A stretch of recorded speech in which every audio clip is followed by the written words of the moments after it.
My name is Rhea Marlowe Quinn, 29 years old. I used to think boundaries were soft things, like throw blankets on the back of a couch, visible, optional, decorative. Now I know they're locks. And locks exist because some people will try every door. Milo and I had been together 8 months.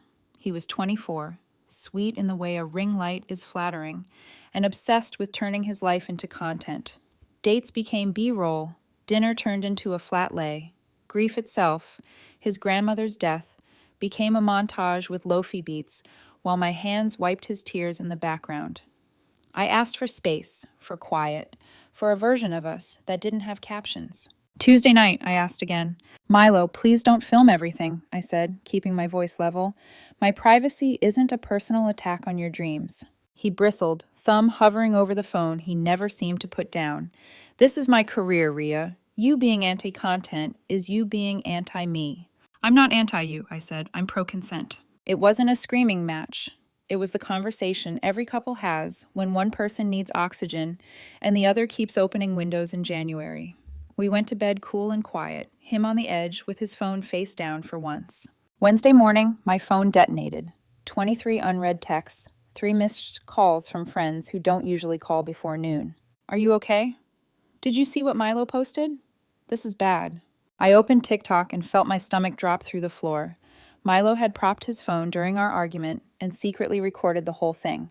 He'd cut my sentences into little knives, close up of my face when I said, "This needs to stop." Slow motion eye roll when he interrupted me, dramatic strings under text overlays, red flag behavior, emotional manipulation, toxic women exposed, my face, fully visible. His? Artfully out of frame. The comments were a bonfire. People I didn't know diagnosed me, demanded my job, found my LinkedIn, and wrote novels on a profile that had been quiet for years. I didn't post a rebuttal. I didn't subtweet empowerment quotes. I took screenshots, downloaded the video, and drove to the police station. We live in a 2-party consent state. Recording someone without their knowledge in a private setting is illegal. Posting it is distribution. The desk officer didn't shrug. He took notes, took the files, and gave me a case number. When I showed him the LinkedIn harassment, he raised an eyebrow, then typed faster. Next call, HR. I told them everything before anyone else could spin a narrative. Legal looped in immediately, supportive, calm, and thorough. If your name trends, we'll handle it, my HR director said. Focus on documenting. Breathe. I went home, packed Milo's things into boxes, hoodies that still smelled like the cologne he thought made him look expensive, a tangle of cables that made his life portable, and took them to the lobby. I changed the locks. He had keys. Keys are not nostalgia, they are access. I blocked him on everything except text. Evidence likes plain channels. 2 hours after I filed the report, my phone lit up. Milo, baby, the video is blowing up. 100K. This could be my breakthrough. Me. Check with the police. Case memo down, redacted. You recorded me illegally. Good luck with your breakthrough. Silence for 37 minutes. Then, 19 calls. I refused them. The voicemails were a masterclass in escalation. What do you mean, police? It's just a video. You're trying to ruin my career. Typical female control freak behavior. Sobbing. Please, can we talk? I'll fix it. You are trash. You always were. Hope you're happy. Thursday morning at 7. Pounding at my door. I didn't open it. Through the peephole, Milo and his best friend Austin. Baseball cap, camera already recording. Rhea, open up, Milo called, pitching his voice to sound reasonable. Let's handle this like adults. There's nothing to discuss, I said, keeping my voice even. You have a police complaint against you. Talk to them. You're ruining my life over a TikTok. You posted my face without consent in a 2-party consent state, I said. You ruined your own life. I'll delete it, he said quickly. I'll delete everything. Too late. It's been downloaded and submitted as evidence, I said. Your boxes are in the lobby. Don't come back. Austin couldn't help himself. You're pathetic, he sneered through the wood. A real woman would support her man. A real partner wouldn't secretly record and publicly humiliate someone for views, I said. Goodbye. They left, but not before Milo tried his key. The click that doesn't turn is a symphony. I called my cousin Nomi, who happens to be a paralegal with a taste for rabbit holes. 2 hours later, she sent me a neat bundle of links and PDFs, screenshots of 2 previous TikTok accounts registered to Milo's email, both banned for harassment and privacy violations. The content? Familiar. Ex-girlfriends edited into villains, private arguments turned into branding. It's a pattern, Nomi said, not a mistake. Forward it to counsel, I said, and hired an attorney that afternoon. We started a shared drive and named it what it was, Evidence Vault.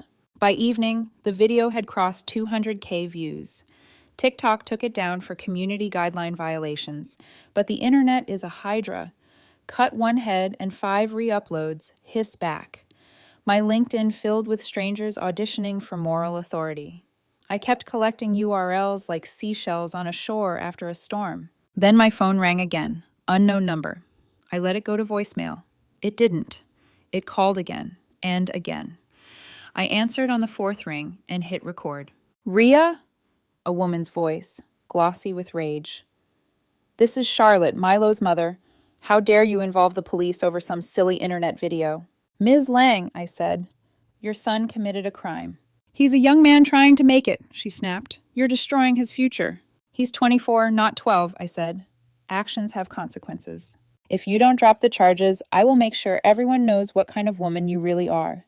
That's witness intimidation, I said calmly. We were a one-party consent state for phone calls. I'm recording this. Would you like to continue? A beat of silence, then a click. Call ended. I emailed the audio to my attorney with the subject line, add to file. Milo posted a tearful story. When toxic women try to control your dreams. He switched the bio to living my truth. My friends texted to ask if I was okay. Strangers DM'd to say I should take accountability. A former client sent a single line, proud of how you're handling this. That night, I carried the last box to the lobby and caught my reflection in the elevator mirror. Tired, furious, steadier than I felt. I thought of the first time I'd told Milo no and how he'd kissed my forehead and said, "Babe, my audience will love you." An audience is not a home. A camera is not a person. A caption is not the truth. I turned off my phone, turned on every lamp, and wrote out a list on a yellow legal pad, the way my father taught me to fight panic, one line at a time. Police report filed. Case narrow. HR's legal looped in. Notes time-stamped. Locks changed. Boxes out. Text preserved. Pattern of prior bans documented. Counsel retained. Evidence vault live. Prepare for retaliation. Job smears. Friends with ring lights. Crocodile tears. GoFundMe. Perhaps a lawsuit on printer paper. I put the list on the fridge with a magnet in the shape of a moon. Outside, the city hummed the way it always does. Indifferent, rhythmic, alive. People think going viral is a windfall. It is a weather pattern. It can uproot trees and tear off roofs. It can also move the clouds so you finally see what was there all along, the shape of the thing you won't let happen again. The next wave hadn't hit yet, but I could feel the undertow gathering. I made tea I didn't drink, sat on the floor with my back against the couch, and let the house be quiet around me. Tomorrow, it would get louder. By the next morning, Milo's video had crawled back onto the internet like something half alive. Reposts, reaction stitches, storytime breakdowns from self-appointed relationship coaches who didn't know either of us. I didn't scroll for long. Watching strangers remix your pain for engagement feels like standing in a room full of mirrors, all cracked at different angles. At 9 a.m., my phone rang again. HR. Rhea, we've already been contacted by a few accounts, my director said carefully. I know. We've documented everything and sent platform takedowns for defamation. We also issued a public statement reminding people that we don't comment on employees' personal lives. Her voice softened. Do you need a few personal days? No, I said. If I go quiet, they'll think they got to me. I'd rather work. Work became sanctuary. Numbers behaved. Spreadsheets didn't gossip. But outside my office bubble, Milo had gone full performance art. That evening, a new video appeared, him crying into his camera. Caption, when your abuser tries to silence your truth with the police. His followers flooded my socials with pitchfork emojis and Purple Heart solidarity. He even launched a GoFundMe for legal fees to fight defamation. It hit $300 before the platform froze it. Apparently, raising money to defend a crime you committed violates the terms of service. My attorney, Sophie Klein, was both amused and relentless. She filed cease and desist letters to everyone amplifying the smear. 2 of Milo's influencer friends deleted their posts immediately. The third, a woman named Tara who wore outrage like jewelry, doubled down, posting, "When powerful men weaponize the system to destroy women's voices." Sophie smiled when she read it. "We'll make sure she spells defamation correctly on the retraction." Then Milo did something spectacularly stupid. He sued me. Well, tried to. A stack of papers arrived at my door, printed on regular printer paper and stapled like a school project. Plaintiff, Milo Lang. Defendant, Rhea Marlowe Quinn. The claim? Emotional distress and lost influence or income, totaling $50,000. I laughed out loud. He's representing himself? Self-destructing himself, Sophie corrected. Will countersue for invasion of privacy, defamation, harassment, and intentional infliction of emotional distress. Her tone sharpened. Also, police are officially filing criminal charges, unlawful recording and distribution. 2 nights later, Milo went live to address the lies. He rambled about cancel culture and the patriarchy of privacy laws, accidentally admitting on camera that he'd recorded Rhea without her knowing to prove a point. Sophie texted me 3 words, "Got the screen record." The internet started fracturing. Half his followers unfollowed. The other half started side-eyeing the case numbers I'd quietly posted to my stories. Nothing viral, just a single image of my police report with the caption, "Documentation isn't drama, it's survival." Milo's father, Ray, reached out that weekend. He'd always been polite at family dinners, the calm orbit around Charlotte's constant commentary. "Rhea," he said, voice heavy with embarrassment, "I saw the unedited argument your lawyer sent to my attorney. It's clear what happened. I'm sorry." I could hear the clink of ice in his glass. He's always been addicted to attention. Charlotte enabled it. Maybe the police will finally get through to him. "Thank you," I said quietly. "I never wanted any of this." "I know, and I believe you." By week 3, the fallout had shifted from digital to tangible. Milo lost his part-time job at a social media marketing firm. Ironic symmetry. He went online again, sobbing about being punished for speaking his truth. That live earned him a probation violation warning from the police because he'd reposted the very recording named in the complaint. He still didn't understand. Deleting doesn't equal deleting. Then came his podcast, Silenced by My Abuser. 3 episodes in, he played the audio from our argument, believing the absence of video made it legal. It didn't. He had just committed the same crime twice. Sophie added it to the evidence vault with glee. "Self-incrimination is the gift that keeps on giving," she said. Austin, his best friend, texted me once, "Can't you two just talk? He's losing it." I typed back, "He's losing followers, not sanity," then muted him. Milo's mother sent another numberless text chain, threats wrapped in prayer emojis. Sophie forwarded them to the detective handling the case. "Patterns matter," she said. That Friday, my inbox pinged with something new. An anonymous message to my work email. Subject line, "Be careful who you date next." The body contained screenshots of me at my building's parking lot. Grainy, time-stamped, unmistakably mine. I stared at them for a full minute before calling Sophie. Her response was calm fury. "He's following you," she said. "File a stalking supplement. Today." I did. That night, I slept with the lights on.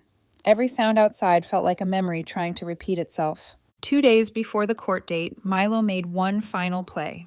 He created a fake Instagram account, Leah Truthseeker, and messaged my ex-boyfriend Cal, pretending to be a worried friend. "Hey girl, I'm dating Rhea now, and I'm seeing red flags. Was she ever controlling or manipulative with you?" Cal screenshot everything and sent it to me with a note. "Your ex is fishing for dirt. He forgot I actually like you." Sophie laughed when I forwarded it. "Congratulations. That's Exhibit A for harassment and impersonation." I asked her if it ever stops feeling absurd, turning humiliation into paperwork. "No," she said, "but absurdity is the closest thing to justice we get sometimes."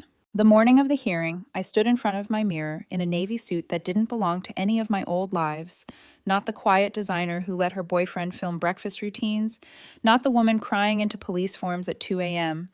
This one looked composed, sharp, real. Milo, meanwhile, had gone live again at 3 a.m.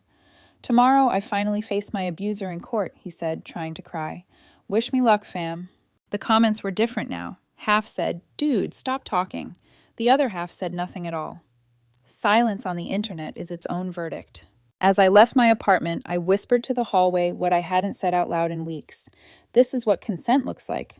Tomorrow, the court would make it official. The courthouse lobby buzzed with the kind of quiet tension that feels like static before a storm. Fluorescent lights hummed. Security wands beeped. I clutched the folder Sophie had labeled in neat block letters. Evidence vault. Lang case. Milo stood by the defendant's table already, wearing an all-black suit too formal for a misdemeanor hearing. His hair was slicked back like an apology he didn't mean. Charlotte sat behind him, glaring at everyone in sight. His father, Ray, had chosen the opposite side of the aisle. When the judge entered, even the air straightened. The prosecution started with the basics.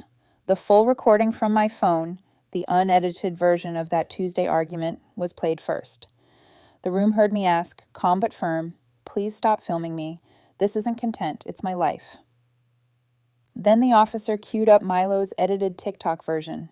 Choppy cuts, dramatic music, my frustration turned into performance. The difference was like sunlight versus a flashlight. Same photons, different truth. The judge's voice was low but edged.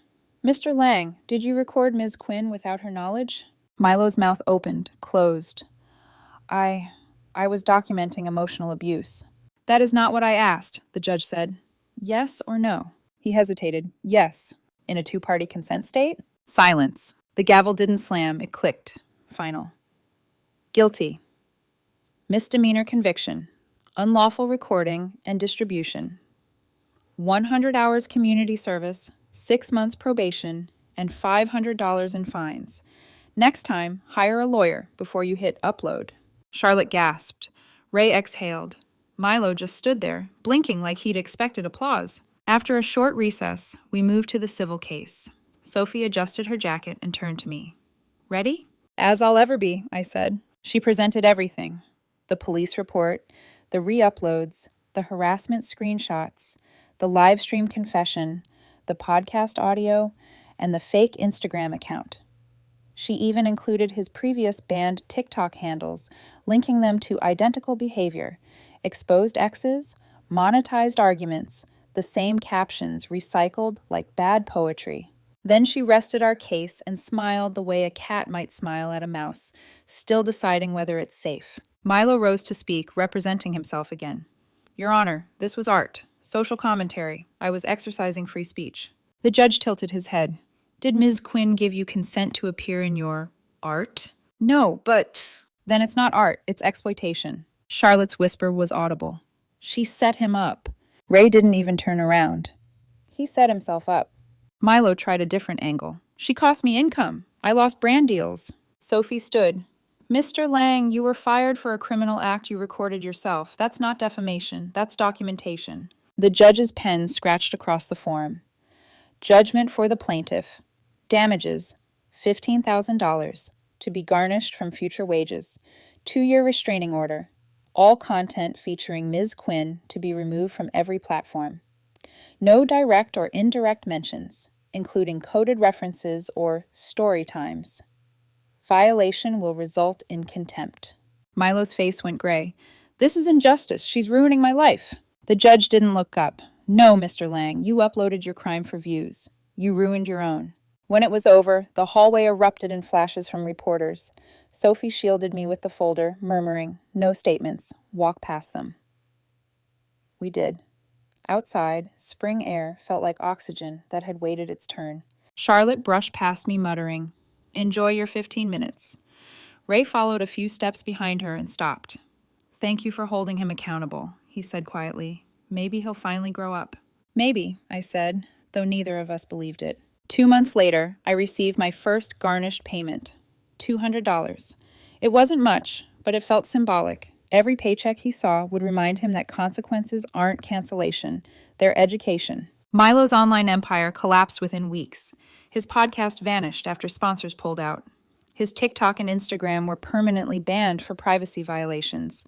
Even his friends abandoned ship when they discovered he'd been secretly recording them too. Austin emailed an apology. "Didn't realize he filmed me. I get it now. I'm sorry." I archived it without replying. Charlotte kept trying to contact me from new numbers. Each message, "You destroyed my son's dreams," went straight to my lawyer. Ray never called again, but one afternoon, a handwritten note arrived. "I hope you find peace. I'm sorry my son mistook attention for love." I did find peace, but not the quiet kind. It was the peace of rebuilding. Work promoted me. My team treated me not like a scandal, but like someone who'd survived one and kept working anyway. Some nights, when the office emptied and the city lights flickered on, I'd look out the window and think about all the ways silence used to feel like safety. Now, it felt like victory. I started dating again. Someone kind, private, offline. He doesn't have TikTok, doesn't film our dinners. When I asked why, he smiled. Because some moments belong only to the people who live them. One night, over takeout, he asked if I ever regretted going to the police. I told him no.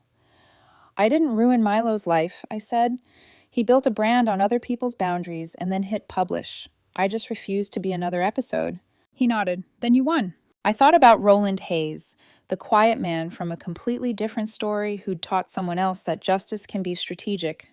Maybe that's what this was: patient, documented, deliberate justice. Months later, a journalist emailed, asking for a quote for a feature on privacy laws. She wrote, "You don't have to use your name. I just want your take on what people should learn from your case." I typed, paused, and deleted the first draft 3 times before sending this. Going viral isn't consent. Being filmed isn't love. And accountability isn't cancel culture. It's closure. Then I turned off my notifications, stepped outside, and let the night air wash the static away. For the first time in a year, the quiet wasn't waiting to explode. It was mine.